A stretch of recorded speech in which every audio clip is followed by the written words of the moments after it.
Bismillahirrahmanirrahim. Assalamualaikum warahmatullahi wabarakatuh. Di sini saya Siti Aisyah Putri Caniago dengan MPM 10060319119 dari kelas C Farmasi. Di sini saya akan menjelaskan tentang HLB, Gift Absorption, dan potensial zeta. Di mana HLB sendiri merupakan singkatan dari hydrophilic lipophilic balance adalah nilai untuk mengukur efisiensi emulgator yang digunakan. Menciptakan suatu skala sembarang berupa nilai-nilai yang berfungsi sebagai ukuran keseimbangan hidrofilik lipofilik surfaktan dengan menggunakan sistem angka. Di mana surfaktan itu kita bisa lebih cepat mengenalnya dengan singkatan SOTA, di mana span, oil, twin air. Dari gambar ini kita dapat simpulkan bahwa jika kepalanya lebih besar dan ekornya lebih kecil, maka dia lebih larut dalam polar, di mana kepala itu adalah hidrofilik dan ekor itu lipofilik sifatnya. Maka jika kepalanya lebih besar, maka nilai HLB-nya juga tinggi. Sedangkan jika yang ekornya lebih panjang dan kepalanya lebih kecil, maka dia akan lebih larut dalam minyak.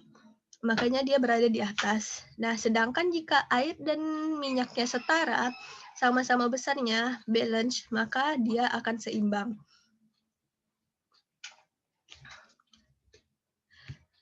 Yang kedua adalah Gibbs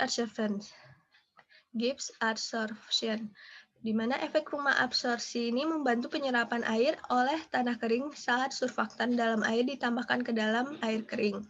Ekor hidrofobik yang diinginkan surfaktan ketika tertarik ke permukaan hidrofobik tanah, sehingga tanah kering akan mampu menyerap air ini, meningkatkan kecepatan pergerakan air ke dalam tanah.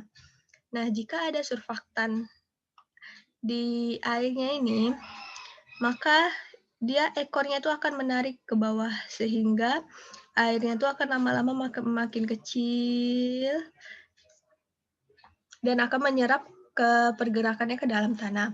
Masalah perhitungan tegangan permukaan ruang akibat garam kering limpasan kita menghasilkan pengurangan erosi dari tanah tersebut pada tanaman yang menghasilkan pencucian bahan kimia pertanian dan surfaktan pestisida yang banyak digunakan dalam bahan kimia.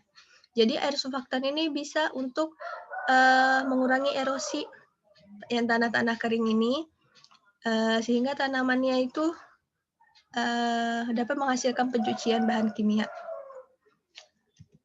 Dan yang terakhir adalah potensial zeta, di mana potensial zeta ini merupakan parameter muatan listrik antara partikel dengan koloid, di mana terjadinya gaya tolak-menolak antar partikel. Nilai potensial zeta berbanding lurus dengan kestabilan suatu sistem dispersi, tetapi berbanding terbalik dengan antar partikel. Maka oleh karena itu, semakin tinggi nilai potensial zeta, maka akan semakin rendah gaya tarik-menarik antar partikel, sehingga sediaan suspensinya akan menjadi lebih stabil. Terima kasih atas perhatiannya. Mohon maaf apabila banyak terjadi kesalahan kata-kata dalam pengucapan. Saya mohon maaf yang sebesar-besarnya. Wassalamualaikum warahmatullahi wabarakatuh.